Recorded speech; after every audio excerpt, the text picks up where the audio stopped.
નમસ્કાર વિદ્યાર્થી મિત્રો, હાર્દિક સ્વાગત છે તમારો YouTube ચેનલ ની અંદર. આજે આપણે જોવાના છીએ ધોરણ 10 ચેપ્ટર નંબર 16. હવે આપણે 15મું ચેપ્ટર જોઈ ગયા છીએ. હવે આપણે ચેપ્ટર કયું જોવાનું છે? 16મું ચેપ્ટર, જે એના જેવું જ છે અને સમજવા જેવું છે. બરાબર છે? ચેપ્ટર નંબર 16 આપણું છે આર્થિક ઉદારીકરણ અને વૈશ્વિકીકરણ. હવે આની પહેલાનું ચેપ્ટર કયું હતું? આર્થિક વિકાસ હતો. હવે આ કયું છે?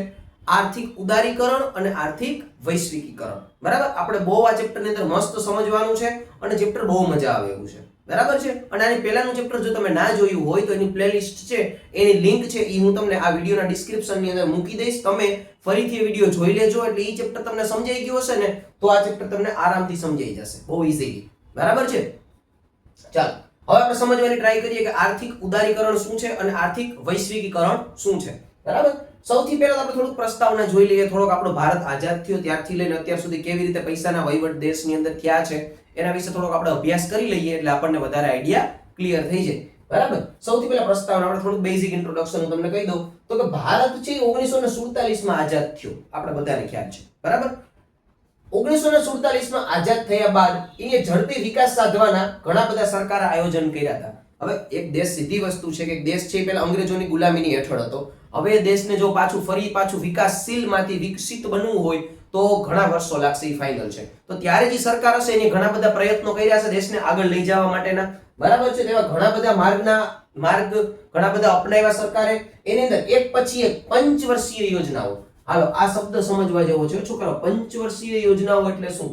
તો પંચવર્ષીય યોજના એટલે કોઈ પણ એક યોજના બહાર પાડવામાં આવે સરકાર દ્વારા કે ભાઈ લોકોએ આવી રીતે રહેવાનું છે, તો આમ કરવાનું છે, તો આમ કરવાનું છે. એ નિયમ કેટલા વર્ષ ચાલે? 5 વર્ષ યોજના ચાલે. અને આમ બી કોઈ પણ વસ્તુનું રિઝલ્ટ છે ને 5 વર્ષ તો તમારે લાગે જ. બરાબર છે? તમે કે નોકરી કરતા હોય, જોબ કરતા હોય કે કોઈ તૈયારી કરતા હોય, કંઈ પણ કરતા હોય, ઓછામાં ઓછા 5 વર્ષ તો તમારે તૈયારી કરવી જ પડે. 5 વર્ષ સિવાય તમારો કોઈ ઉદ્ધાર છે જ નહીં. તમને એમ વર્ષ દીમ બધી થઈ જાય, વર્ષ દીમ કાંઈ ના થાય ભાઈ. સફળતા માટે 5 વર્ષ જરૂરી છે. એમ કોઈ પણ યોજના હોય તો ઈ એપ્લાય કરવા માટે એનું રિઝલ્ટ 5 વર્ષે આવે, ત્યાં સુધી ના આવે. એક્ઝામ્પલ હું તમને એક સરસ એવું આપું. હા, ધારો કે અત્યારની હાલમાં જે સરકાર છે ઈ એમ કહે છે કે ભાઈ 12મા ધોરણ પછી કોઈ પણ વ્યક્તિ છે, કોઈ પણ વિદ્યાર્થી એ પોતે પોતાની જાતે એને જે મજા આવી ફિલ્ડની અંદર પોતે કામ કરી શકે છે અને જઈ શકે છે. કોઈ પણ એક જ ફિલ્ડમાં, બધા વિષયની પરીક્ષા નથી દેવાની, કોઈ પણ એકની દેવાની છે એને, અને એ પોતાના મન ફાવે ફિલ્ડમાં આગળ વધી શકે છે. તો આનું રિઝલ્ટ કેટલા વર્ષે બહાર આવે? ખરેખર જોઈએ તો ઈ આવે 5 વર્ષે. 5 વર્ષના કોલેજના કમ્પ્લીટ થઈ જાય, 3 હોય બેચરલ થઈ જાય, 2 માસ્ટરના થઈ જાય. બરોબર? પછી એ વ્યક્તિ ફિલ્ડમાં 5 વર્ષ ભણ્યા પછી એને કેવી જોબ મળે છે, શું મળે છે, 5 વર્ષે નક્કી થાય. બરોબર છે? સેમ એવી જ રીતે કોઈ પણ તમે યોજના હોય તો કેટલા વર્ષ ઓછામાં ઓછી ચલાવવી પડે? 5 વર્ષ. બરાબર છે? એટલે એને શું કહેવાય છે? પંચવર્ષીય યોજના. બરાબર? આ યોજના દ્વારા ઝડપથી આર્થિક વિકાસ પ્રાપ્ત કરવાનું કાર્ય સરકારે હાથ ધર્યું દેશ આઝાદ થયા પછી. બરાબર? એનાથી આગળ આ વિકાસ માટે કઈ પંચવર્ષીય યોજનાઓની શરૂઆત કરી? તો કે આ વિકાસ માટે સૌથી પહેલા નાણાકીય નીતિ એટલે પૈસાની બેંક ને આન તેન લેતી દેતી વાળું એમ બધું. એના પછી છે રાજકોષીય નીતિ એટલે શું? તો કે અલગ અલગ પ્રમુખ બનાવવાનું, અલગ નેતા બનાવવાનું, અલગ અલગ દેશ ચલાવવા માટે અલગ અલગ લોકોને બધા રાજકોષીય નીતિ કહેવાય, પોલિટિક્સ નીતિ. એના પછી છે ત્રીજી છે ઔદ્યોગિક નીતિ. આ મોસ્ટ ટાઈમ કે ભાઈ ઇન્ડસ્ટ્રી વધારો. જેટલા વધારે કારખાના, જેટલી વધારે ફેક્ટરી, જેટલી વધારે કંપનીઝ, એનાથી વધારે ગ્રોથ થશે. એનાથી રાષ્ટ્રીય ઇન્કમ કેવી થશે? રાષ્ટ્રીય આવક છે વધશે. જો રાષ્ટ્રીય આવક વધી તો માથાદીઠ આવક પણ વધે. આ રાષ્ટ્રીય આવક અને માથાદીઠ આવક શું છે એટલે જ હું કહું છું કે તમારે પહેલા 15મું ચેપ્ટર શાંતિથી સમજવું પડશે, તો તમને 16મું ચેપ્ટર તરત સમજાઈ જશે. બાકી તમને 16મું ચેપ્ટર કેવું લાગશે? ઓલવેઝ અઘરું જ લાગશે. બરાબર? તમને ઇકોનોમી અઘરું લાગે છે એનું કારણ જ એક છે, કારણ કે તમે વ્યવસ્થિત લાઈન ટુ લાઈન શબ્દોને સમજતા જ નથી. તો ઇકોનોમી કેવું લાગશે? ભારતનું તમને ઓલવેઝ અઘરું જ લાગવાનું છે. બરાબર છે? એટલે 3 નીતિઓ અપનાવી: નાણાકીય નીતિ, રાજકોષીય નીતિ અને ઔદ્યોગિક નીતિ. બરાબર છે? આ સમયે આમાં જાહેરાતો કરવામાં આવી, ભાઈ હાલો નવી કંપનીઓ ખોલો, આમ કરો, તેમ કરો, નવા નિયમો બન્યા, ઘણું બધું થયું. પરંતુ ઘણી નીતિઓ પૂર્ણ થઈ પરંતુ વિકાસ સાધી શક્યા નહીં. આની અંદર ઔદ્યોગિક નીતિમાં પૂરેપૂરું કામ કર્યું, પછી રાજકીય નીતિમાં, નાણાકીય નીતિમાં બધી ટ્રાય કરી લીધી, પણ જોઈએ એવો વિકાસ થયો નહીં. બરાબર? તો વળી પાછો પ્રોબ્લેમ થયો, હારું હવે શું કરવું? બરાબર? તો હવે જો એમાં શું કર્યું કે તેથી સરકારે આ નિષ્ફળ થયેલ નીતિના કારણોની તપાસ કરી અને ભૂતકાળમાં જે ભૂલ કરી હતી કે ભાઈ આ નીતિમાં આપણી એટલી ભૂલ થઈ ગઈ છે, એ હવે આપણે નવી નીતિ કરીએ ને એમાં એ ભૂલ કરવાની નહીં. અને આમ પણ ભાઈ એક સીધી વસ્તુ છે ને સંસારની અંદર કે તમે જિંદગીની અંદર કોઈ પણ પ્રકારની ભૂલ કરો છો તો ઈ ભૂલ એનું પરિણામ શું આવશે એ તમને ખબર નથી, પરંતુ પરિણામ આવ્યા પછી જો તમારે કોઈ નેક્સ્ટ યોજના બનાવવી છે તો પહેલા તમે કરેલી ભૂલ છે એના ઉપરથી શીખી અને નવી યોજના બનાવવી જોઈએ, તો તમે જીવનની અંદર આગળ વધી શકો. ડાયરેક્ટલી કોઈ દી સીધું કઈ થતું નથી. બરાબર છે. સેમ અહીંયા એ જ વસ્તુ છે કે સરકારે જે યોજનાઓ બનાવી છે એ યોજનાઓ કેવી ગઈ, નિષ્ફળ ગઈ, તો એમાંથી નિષ્ફળતાના કારણોમાં જોવું ભાઈ. સફળ વ્યક્તિ તો બધાય હોય જીવનની અંદર. જિંદગીની અંદર આગળ તમારે વધવું હોય ને તો હંમેશા નિષ્ફળ વ્યક્તિનો સહારો લેવાય. સફળ વ્યક્તિનો સહારો લઈને શું કામ છે ભાઈ? એ તો ઓલરેડી સફળ જ છે. બરાબર છે. સફળથી કઈ ન થાય એમ ઘડીક વાર. સફળમાંથી સલાહો મળે પણ નિષ્ફળ વ્યક્તિ પાસેથી જે સલાહ મળે ને, આપણી સૌરાષ્ટ્રની કાઠિયાવાડી ભાષામાં કહેવત છે બરાબર, કે જેની એ ઠેક ઠેકાણે ઠોકરું ખાધી હોય ને ભાઈ, એ વ્યક્તિ એમને મજબૂત થઈ ગયો પથ્થર જેવો. બરાબર, એને કાંઈ ફેર જ ના પડે કોઈથી. બરાબર. તો અહીંયા સેમ એ જ વસ્તુઓ છે કે પોતે શું કર્યું સરકારે, જે ભૂતકાળ થોડોક જોયો ભાઈ આપણી શું ભૂલ થઈ ગઈ, શું છે શું નહીં, એના ઉપરથી હવે શું કર્યું તો કે એના ઉપરથી નવી બીજી હવે કઈ નીતિઓ બનાવી શકાય એના ઉપર ચર્ચા વિચારણા ચાલુ થઈ. બરાબર. જે અન્ય હવે મતલબ હવે આગળ શું થયું, જે અન્ય હવે 1991, હાલ 1 માર્કનો આઈએમપી પ્રશ્ન પહેલા જ પ્રસ્તાવનામાંથી 1991 વાળો શું પ્રશ્ન આવશે હું તમને કહું હમણાં. 1991 માં ઔદ્યોગિક નીતિમાં, કેમાં ઔદ્યોગિક નીતિમાં એટલે ઇન્ડસ્ટ્રીયલ એરિયામાં આર્થિક વિકાસને પોષક બને તે માટે આર્થિક સુધારાઓ અમલમાં મૂક્યા. હાલો 1 માર્કનો પ્રશ્ન કે ઔદ્યોગિક નીતિમાં ક્યારે સુધારા અમલમાં મૂક્યા, કઈ સાલમાં? આર્થિક નીતિ ઔદ્યોગિક નીતિ માટે તો 1991 ની અંદર કયા સુધારા મૂક્યા ભાઈ અલગ અલગ આર્થિક નીતિમાં? તો કે સૌથી પહેલા શું કર્યું, ઉદારીકરણ કરી નાખ્યું. આ ઉદારીકરણ શું છે એ હું તમને કહું. એનાથી આગળ છે ખાનગીકરણ કરવામાં આવ્યું અને એનાથી આગળ વૈશ્વિકીકરણ કરવામાં આવ્યું. હવે જો આ શું છે એ તમને ત્રણેયના અર્થ હું તમને કહી દઉં સિમ્પલ ભાષામાં. ઉદારીકરણ એટલે શું ખબર છે? સરકાર પોતાના ઔદ્યોગિક નીતિ ઉપરથી નિયમો હટાવી લે, મતલબ પોતાનું નિયંત્રણ કેવું કરી નાખે, ઓછું.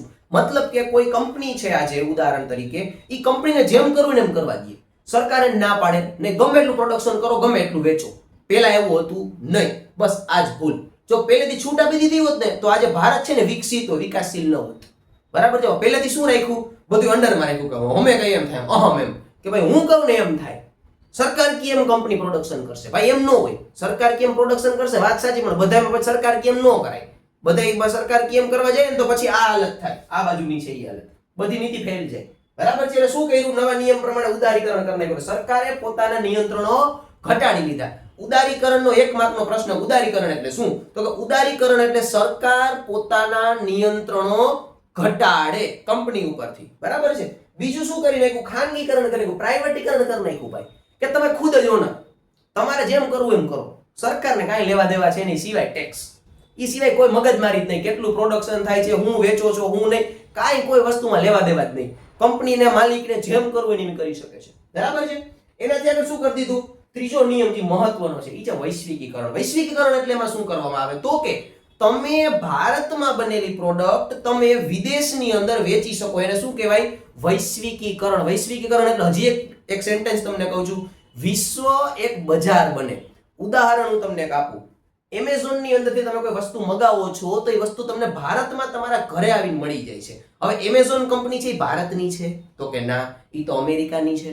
બરાબર છે. તો એ વસ્તુ અમેરિકાની છે છતાંય કેમ અહીંયા ભાઈ કામ કરે છે એ વેબસાઇટ ભારતની અંદર? તો એનું કારણ એક છે કે બધી સરકાર ભેગી મળીને શું કરેલું છે, વૈશ્વિકીકરણ કરેલું છે. બરાબર છે. ગ્લોબલાઇઝેશન, જેના કારણે શું થાય છે, વિશ્વની કોઈ પણ પ્રોડક્ટ તમને ભારતમાં મળે, ભારતની કોઈ પણ પ્રોડક્ટ તમને ક્યાં મળે, વિદેશમાં મળે ભાઈ. સીધી વસ્તુ છે. પહેલા આવું હતું નહીં. બરાબર છે. એટલે દેશ કેવો રહી ગયો, પાછળ રહી ગયો. પછી આ નિયમો આવ્યા, આવા નિયમો 3 બનાવ્યા એટલે શું થઈ ગયું, બધા ફ્રી થઈ ગયા. બરાબર છે. ધારો ભારતમાં તમને એમ થાય અહીંયા આપણે ઘરાકી ઓછી છે, આપણી કંપનીમાં પ્રોડક્શન કરીએ છીએ, એટલું વેચાણ નથી, તો એ વસ્તુ તમે ક્યાં વેચી શકો છો, તો કે વિદેશમાં વેચી નાખો ભાઈ. બરાબર છે. ઉદાહરણ હું તમને એનું એક આપું. આપણે ઉદાહરણ તરીકે સૌરાષ્ટ્રની અંદર તાલાળા ગીરમાં કેરી થાય છે. બરાબર. સ્વાભાવિક વસ્તુ છે, ભારતની અંદર આ કેરી વેચાય ને તો વધીને 1400 રૂપિયા 1500 રૂપિયા બોક્સનો ભાવ આવશે. બરાબર, 10 કિલોના બોક્સનો. પણ ઈ જ કેરી તમે વ્યવસ્થિત ઓરિજિનલ સરસ પેક કરીને તમે લંડનની અંદર અમેરિકાની અંદર વેચો તો સીધી વસ્તુ છે ભાઈ 4,000 5,000 રૂપિયા એક બોક્સના આવે. તો ખેડૂત શું કરવાનો છે, અમેરિકામાં જ વેચવાનો છે. સ્વાભાવિક વસ્તુ છે. હવે ક્યારે શક્ય બન્યું અમેરિકા મોકલવાનું, તો કે વૈશ્વિકીકરણ હતું ને એટલે, નકર શક્ય બને નહીં. બરાબર છે. એટલા માટે થઈને 3 વસ્તુ જે એપ્લાય કરી એના કારણે શું થઈ ગયું, ભારત દેશ અત્યારે વિકસિત થવાથી ખૂબ નજીક છે, બહુ દૂર નથી, ખૂબ નજીક છે. વિધિન 10-12 વર્ષમાં આરામથી વિકસિત દેશ થઈ જશે. બરાબર છે. એનું માત્ર કારણ શું છે તો કે એનું કારણ એક જ છે, ઉદારીકરણ, ખાનગીકરણ અને વૈશ્વિકીકરણ. બરાબર છે. તો હવે જરાક ચેપ્ટર નું નામ તમે સમજો જોઈએ તો શું કીધું છે, આર્થિક ઉદારીકરણ. આર્થિક એટલે શું થાય, આર્થિક એટલે થાય પૈસા. બરાબર છે. ઉદારીકરણ એટલે શું થાય તો કે નિયંત્રણ ઘટાડવું. કેનું? સરકાર પોતે ગામ ઉપરથી નિયંત્રણ, બજાર ઉપરથી નિયંત્રણ ઘટાડી લે, એને કહેવાય ઉદારીકરણ. અને વૈશ્વિકીકરણ એટલે શું તો કે વિશ્વ આખું એક બજાર બને. બરાબર છે. હાલ ફરીથી સમજાવું. આર્થિક એટલે પૈસા, ઉદારીકરણ એટલે નિયંત્રણ ઘટાડવું, અને વૈશ્વિકીકરણ એટલે વિશ્વ આખું એક બજાર બને. મતલબ તમારા પૈસા ઉપર સરકારનું નિયંત્રણ છે નહીં. બરાબર. અને તમે તમારા પૈસાથી બનાવેલી વસ્તુ વિશ્વની અંદર વેચી શકો છો. હવે એક વસ્તુ 15 વ્યક્તિ સુધી વેચો અને એક વસ્તુ તમે 15 કરોડ લોકો સુધી વેચો, બેનિફિટ તમને કેમાં છે તો કે 15 કરોડમાં સ્વાભાવિક વસ્તુ છે. બરાબર. હવે ભારતની અંદર તમે ઉદાહરણ તરીકે આપણે આ માર્કર લઈ લઈએ. આ માર્કર બનાવતી કંપની, ધારો કે આ આપણે એવું માની કે આ રાજકોટમાં આ માર્કર બને છે, આપણે ઉદાહરણ લઈએ છીએ. બરાબર છે. હવે રાજકોટની અંદર ખાલી આ માર્કર વેચતા હોય કેટલીક વેચાય વેચીને, સમજો તમે. હાલો આપણે ગુજરાત લઈ લઈએ. હાલો, આખા ગુજરાતમાં કોઈ માર્કર નથી બનાવતો, એક જ કંપની ધારો બનાવે છે, તો આખા ગુજરાતમાં કેટલી માર્કર નું કઈ આથણા થાય, તે બધા ઘેર લે કિલો માર્કર. એવું તો થવાનું નથી. એક શિક્ષકો લે, કદાચ કોઈ પોતાના બાળકો માટે લખવા માટે લે, અથવા તો કોઈ ઓફિસની અંદર થોડું ઘણું વર્ક કરવા માટે લે. વધારે પડતી શિક્ષકોની જરૂર પડશે, બગડી શિક્ષકોની માર્કર જ જાય છે, બાકી કોઈ માર્કર બગડે નહીં ઘડીમાં. શું કરવા? યુઝ જ નથી. તો એનો મતલબ શું થયો કે ઘરાકી તો લિમિટેડ છે, આની પર પ્રોડક્શન તો કરવું જ પડશે. તો હવે તમે શું કરો, આ જ માર્કર હારામારી ક્વોલિટીની બનાવીને વિદેશમાં વેચવાનું ચાલુ કરી દો, આખા વિશ્વમાં. મતલબ ઘરાકી કેવી થઈ ગઈ, તમારી પાસે 197 દેશ છે વેચવા માટે, તો 197 દેશના બધા શિક્ષકો માર્કર લઈ લે તોય તમારો સ્ટોક પૂરો થઈ જાય. બરાબર છે. તો આ સીધો હિસાબ થઈ ગયો. વૈશ્વિકીકરણ હોય તો આ ફાયદો થાય. બરાબર છે. બીજું, સરકાર તમારી ઉપર નિયંત્રણ ઘટાડી નાખે. હવે ધારો કે સરકાર જેમ કહે તો નહીં, માર્કર તો અમે કહીએ ને એવા જ બ્લેક કલરની બનશે. બરાબર. કોઈ નેતા આવીને એમ કે, બરાબર, ગમે જે ઉદ્યોગનું સંભાળતો હોય એ આવીને એમ બોલે, નહીં ભાઈ મને બ્લુ કલર પસંદ નથી અને બ્લુ માર્કર નહીં બને, તો ભાઈ શું કરવાનું? પબ્લિકને કઈ જોઈએ છે? Blue marker. નેતા આવીને બોલે છે, ના એ ભાઈ બ્લુ માર્કર નહીં બને, ભાઈ બ્લુ મને નથી ગમતો કલર. હવે એમ ન હોય આમાં, સમજાણો? પેલા હતું એવું, હવે એવું છે નહીં. હવે તમે તાર ગમે એ કલરની માર્કર બનાવો, તમને પોહાય એટલી બનાવો ભાઈ. બરાબર. તો હવે શું થઈ ગયું છે તો કે હવે થઈ ગયું છે ઉદારીકરણ. મતલબ તમે મન ફાવે કરી શકો છો, ઈચ્છા થાય. એના જેવું બીજું શું થઈ ગયું છે? વધારે ઘરાકી ગોતવા માટે વૈશ્વિકીકરણ થઈ ગયું છે. વિશ્વ આખામાં વેચો, ફાયદો જ ફાયદો, ઘરાક જ ઘરાક, કઈ ઘટે જ નહીં તમારે. બરાબર. અત્યારે તમને ખબર છે મોસ્ટ ઓફ ભારતમાંથી બનેલી પ્રોડક્ટ વિદેશમાં જાય છે, વિદેશની પ્રોડક્ટ અહીંયા આવે છે. આ બધાનું પાછળ કારણ એક જ નિયમ લાગુ પડી છે, વૈશ્વિકીકરણ. અને આ ત્રણેય નિયમો છે એ ક્યારે બનાવ્યા સરકારે તો કે 1991 ની પછી. બરાબર. અનિયમ એટલે પછી 1991 પછી બનાવ્યા છે. આ એક એમસીક્યુ યાદ રાખજો. અને કઈ ત્રણ નીતિ અમલમાં મૂકી? ઉદારીકરણ, ખાનગીકરણ અને વૈશ્વિકીકરણ. આ ત્રણ શબ્દ ભૂલવાની. બરાબર છે. ચાલો ફટાફટ તમારો સ્ક્રીનશોટ લઈ લો, જેથી કરી અને બોર્ડની અંદર આવું કંઈ પૂછાય તો તમને ફટાફટ આવડી જાય. અને માહિતી એમને પણ ખૂબ જરૂરી છે જનરલ નોલેજ માટે. બરાબર છે. જેથી કરીને તમને ખબર પડે કે છેલ્લા 75-76 વર્ષમાં ભારતે કેટલો વિકાસ કર્યો છે અને કેટલો કરવાનો હજી બાકી છે. બરાબર છે. ચાલો ફટાફટ તમારો સ્ક્રીનશોટ લઈ લો, જેથી કરીને તમને પૂછાય તો આવડી જાય.